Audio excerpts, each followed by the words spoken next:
Alrighty guys, so this is a bit of a new thing for me to do. Oh, my mic wasn't even turned up. So Dokkan just dropped like a massive bombshell of a producer's letter, and I figured we need to cover it ASAP. You can probably tell from the thumbnail of this video what's going to be in here, and also the title. I've already viewed it just to go over it, so I'm gonna try to make this video as fast as possible. So, you know, good old producer's letter, we got Ken and Amatsu. I'm gonna skip to the good parts. So, obviously, as you guys saw in probably the title or the thumbnail, these guys are getting their EZA. I guess I can put it in full, yeah, we can just put it in full screen. So, they didn't specify when. I think they just said they're gonna announce their details at a later date. Yeah, because they're saying like, oh, you know, if we featured Bio Broly, so the next movie in Dragon Ball Z is these two. Now, my question is, does this mean the next Dokkan Fest is going to be something from Fusion Reborn, is my question. Are we going to get a new Gogeta? Are we going to get a new Janemba? I don't think these are new assets. I'm pretty sure these are just from the super attacks of the LRs. So, I mean, I don't know, we'll see. It says, okay, so this event says October 1st, which is in a few days, so I would assume the EZA would probably drop around the same time too, because they're giving EX equips to these two, which is nice. Giving free equips to characters is always nice, so yeah, I'm pretty sure everything here is going to start on October 1st, given by that text at the bottom. So yeah, new stages to the memorable battle stage, getting EX exclusive equips.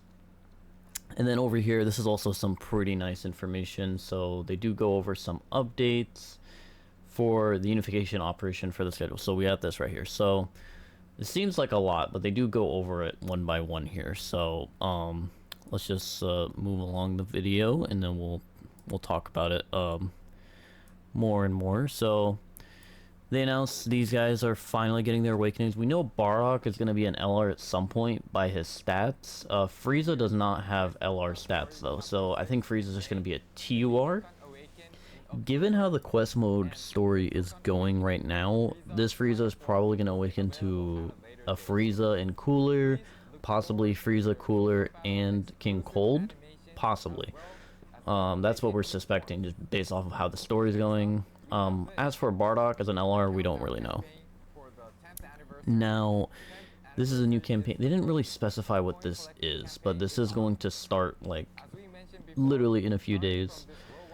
I would assume what this is, I think last year they did something like this where you collected a bunch of, like, I forgot what they were called, but you basically collect a bunch of tokens / items, and then when the anniversary actually started, you can exchange all of them for Dragon Stones. So it was like, if you collected all of them throughout the months before the anniversary, you would get like 100 stones-ish. So I think that's what this is. It's probably going to be a bunch of items that you can exchange for stones and other good stuff when the anniversary actually starts.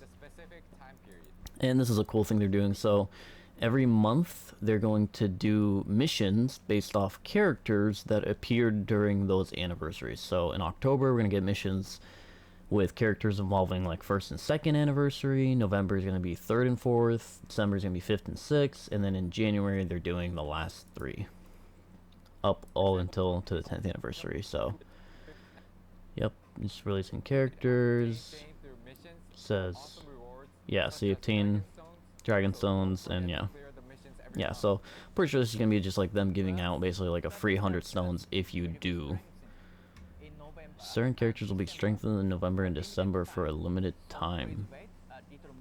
Okay, I did not notice that the first time I watched this video though. I wonder what that means. He said for a limited time, so does that mean we're getting like a... Because I know Legends has a thing called like a featured boost, where they boost certain characters for a certain amount of time for the season. So I wonder if that's... they're doing the same thing in Dokkan. That's interesting. Okay. Now, the next thing is they're doing a bunch of updates to the UI of cards, which this is actually insane. Like, so what this is right here, this is going to be under your card when you click on your card on the battlefield, like to show their links and stuff. It'll now show you how many attacks performed, which is this. This is how many super attacks performed. This is how many attacks this character has taken. This is how many attacks the character guarded against. And this is how many dodges the character has done. So this will definitely be heavenly for when, like, oh hey, I have this character that needs to get hit 10 times, I have this character that needs to super 5 times. And you know, when you have a full team of, you know, this person needs to super 5 times, this person needs to get hit 7 times, this person needs to dodge a bunch of times, like, it's hard to keep up with all that. Like, even for me, like, I would say, like, I'm pretty decent at the game. I still suck every now and again when I activated Gogeta's active skill against Frieza in 17, but besides, you know, it's just hard to keep up and it's just monotonous. So this, like, you don't have to ask yourself that anymore. You can just click on your card and you'll see all the stats that you need. I would love for them to add, I don't know, like, if they didn't talk about it, but we need an indicator that shows you when, like, because, you know, there's a lot of cards that have, like, a high chance to guard or a great chance to guard, something like that. Like, we need some type of indicator that tells us, like, oh hey, you have guard this turn or you don't have guard this turn. I'm starting to think that they just want to keep it a secret just to make it like an RNG thing, like, oh hey, if you guard you win, if you don't guard you lose, like, type thing. Like, they don't really care. Now, this is also a really cool update. They're adding a button to where the passive skills are. As you guys know, right now in the game, you have to, like, hold your finger over the place right here, and it'll, like, kind of show the passive. It'll, like, especially if it's a character with a long passive, it'll, like, block this entire screen. Now there's just going to be a button that's going to show you, like, an own tab by itself with the entire passive line. Now, I think the reason why they're doing this, because, you know, obviously passives are getting more and more like essays. I can't even imagine what the 10th anniversary LR's passives are going to look like. That's probably why they're implementing this update, is because they probably, you know, they probably already have the characters pretty much finished, and they realize, like, oh hey, when someone holds their finger over the passive, it blocks the entire screen because this character's literally like a comprehensive essay. So now we have our own section for that, so changes like that are nice. They're changing the icons. This I'm a little about, I guess. Like, I don't know, like, I don't see the point of doing this. It's gonna, like, take some time getting used to, but so the stun is being changed to this, immune to stun is that. Turn delay is being changed from, you know, I never understood why it's like a water drop, but now it's being changed to like a timer. Super attack seal is gonna be changed to that, and then the interruption is gonna be changed to that. So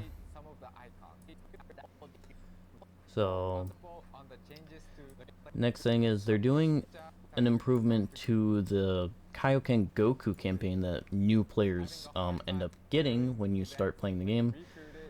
They said that, like, there's too many missions, you're unable to power up summon characters because they don't give you enough characters to be able to clear some Dokkan events, because you know, as much as the Dokkan events are easy once you get established in the game, as a new player, if you don't have good characters and you, let's just say you pull the brand new LR, it's hard clearing their Dokkan event 11 times to get them awakened.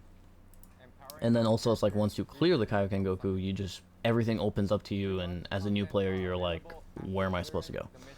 So that's basically what they're citing right here. So what they're doing is, seemingly, is they're going to give us a full Z Fighters team. So we're going to be getting 5 more units.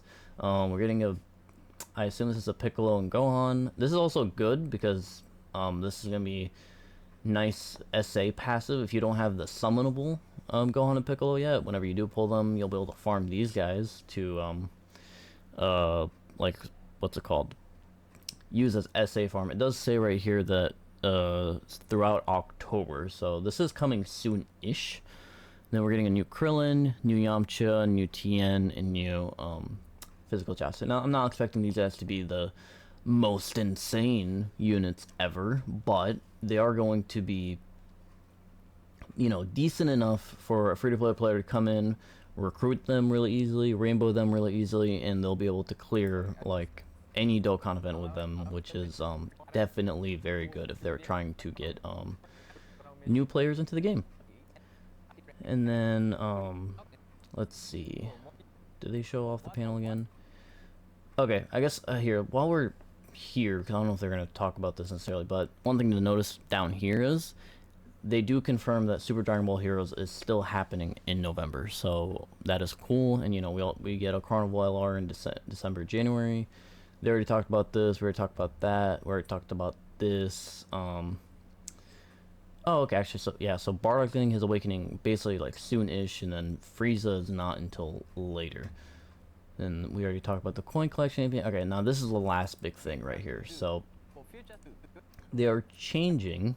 Here, we'll just skip to it right here. So if you guys know, they recently changed the yellow coin banners to have basically like a pity system where you can get 200 of these gray coins basically now. Like they call them limited coins.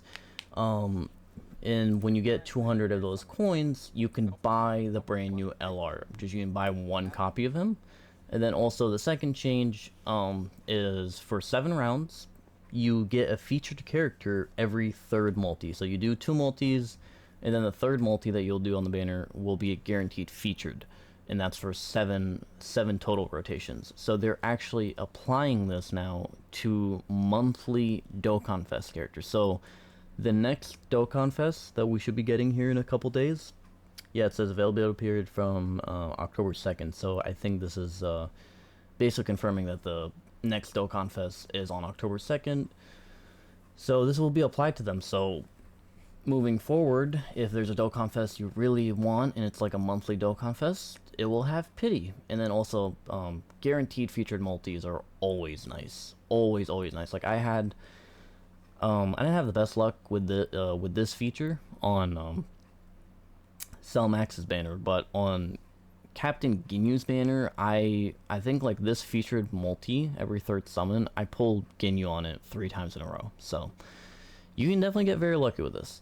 Now they do specify here, obviously, large scale campaigns like Worldwide, Anniversary, Dokkan Thank You, Saiyan Day, and also any celebration that's dual Dokkan Fest, which means Christmas celebration, Golden Week celebration. I think that's mainly it for dual Dokkan Fest.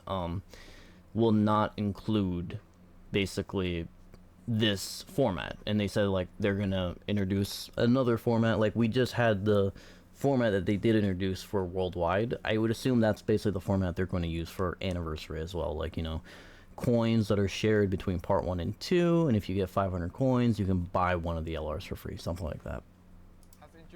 So, and I know the pity for the Anniversary and the Worldwide is a bit stale, it's a bit much with 500 coins, but I will say it's nice to have something rather than have nothing, because trust me, it's never nice summoning up to 2,000 stones and not pulling anything. With this system in place, at least, like, that protects you from doing that, at least. Not that you know, it still would suck, but like at least you would have the new character. Yeah, it says I'm talking about all that, and then they just said like a lot more updates for the future, a lot of stuff prepared for the 10th anniversary. Yeah, it seems like they're really hyping up the 10th anniversary, which, you know, they should. 10th anniversary should be the best thing that Dokkan has ever done. Okay, so lastly, before we go here, we need to talk about these bad boys real quick. Let's see, movie heroes and movie bosses. So, you guys and you. Let's talk about Janemba, because Janemba is like less complicated here. So let's see. So Janemba does not have anything on his super attack, so it would be nice if they give him more defense, obviously. Always nice. So he does have attack and defense on 20%. He has guard as first or as a second attacker. But then this is kind of the part that's a bit iffy about him, is he needs to build up, but he needs to be in slot 2 or 3. Now obviously, like, the best scenario is you have to put him in slot 2, because slot 3 he won't have guard. He does have high chance of nullifying, so you see, pretty bare bones passive. But back in the day when this guy released, when you got him fully built up and like had him linked up to someone like Buhan, like dude, him and Buhan, like Buhan is still pretty good in my opinion. So like, if this guy's EZA is insane, like running him alongside Buhan, and then like these two, like he fits on the team. Like he is on uncontrollable power. Yeah, he is. So it's like he fits on the team. He's on the 200%. I guess his only big bad boss's friend on that team would be Cell Max, which I think all they would share is big bad bosses and legendary power. I think they're not gonna and fierce battle. So it's like they share some links, but obviously not too much. He does have the rage, but conditions are a little I mean, with nowadays with these fights, you will probably be able to get this every turn in. Like, this is a giant mode. The one thing about Janemba's rage, though, is it only lasts for one turn. So if the boss does not super attack you in that one turn, it's not going to have the same effect as, like, Orange Piccolo giving you a free turn where the boss will not super attack. It's not going to be the same. But still, a turn of invulnerability is always welcomed. I have high hopes for this guy. I have very high hopes for this guy. I feel like he will be very, very good, hopefully. I'm just worried that, like, I just hope both of these guys are absolutely insane. Usually, I feel like when they do these, like, dual EZAs, one character is really dumb, and then one character is, like, eh. So, we'll see. And then we have these guys. Now, I cannot tell you how much I want these guys to be absolutely insane. Because I'm not gonna lie, I am not as high on this guy as other people are, as many other people. Like, he was really nice on release, but it's like now he's kind of eh. I also just don't like his condition. I prefer these guys' condition way more.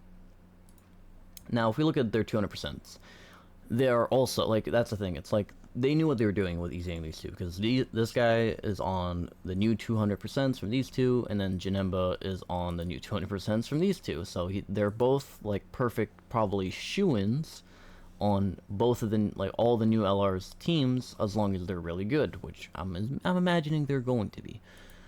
Now, the reason why I'm saying is I think this guy's conditions are better is because his condition is 70% or more. It's not like Vegeto's condition where you have to be 70% or less, because with Vegeto's, like, sometimes on these teams, like especially these guys' teams, you either take no damage at all or you get one-shotted.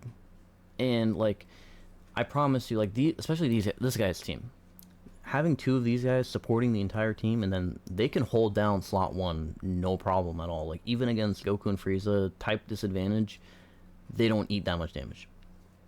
So I think this condition will just be better for those teams, because I think you'll be staying at 70% HP or more way more consistently than staying below it.